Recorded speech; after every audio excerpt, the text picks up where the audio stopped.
France, I think it's very significant.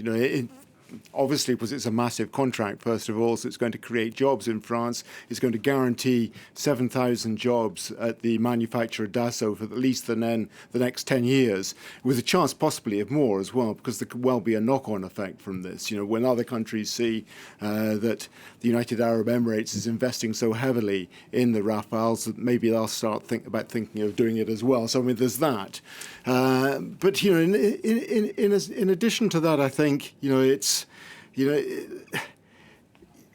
it just means that, the shock, I suppose, really, of losing that contract with Australia over the construction and supply of submarines, which really heavily affected the French establishment, I think, can be got past. They can put it behind them now and start looking forward. So I think that's important. But looking specifically at Rafale, I think it is a turning point of sorts as well. The Rafale's been around for about just over 20 years now. And although it's been regarded right from day one as being a really good airplane, technically, according to the experts, at least if not better than their American equivalents, the F-16, F-18, F-35, they couldn't sell it.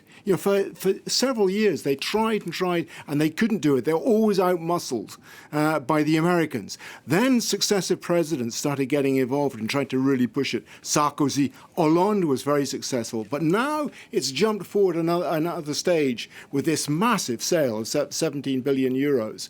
And the expectation, I think, from France will be that things, as I was suggesting just now, things will grow from there. But perhaps even more importantly is what it means in the region as well, because there's a growing suspicion in the Gulf and in Saudi Arabia as well that the United States is slowly turning its attention away from the Middle East, no longer regards it as being quite so important, looking towards Asia. And they're beginning to wonder who their next allies are going to be. France is slipping in there, no doubt about it, already has a military base in the United Arab Emirates. And this is, in fact, Macron himself hinted about it today when he was in Abu Dhabi, that this is France responding to the security requirements of the region.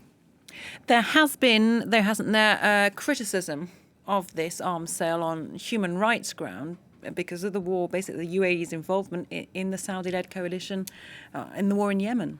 Yeah, there is a lot of criticism out there at the moment of France's growing engagement in the region, particularly as the United States under Joe Biden has been much more distant in its relations with Saudi Arabia in particular, and to a lesser degree the UAE, than his predecessor Donald Trump. The first country that Donald Trump visited when he became president, as our viewers may remember, was Saudi Arabia.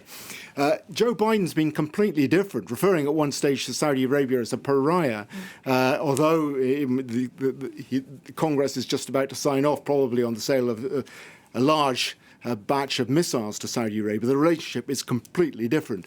On human rights, it's a little awkward, I think, for France at the moment to be dealing so energetically, first of all, with the UAE, which has a bad record on human rights, accused by torture of many.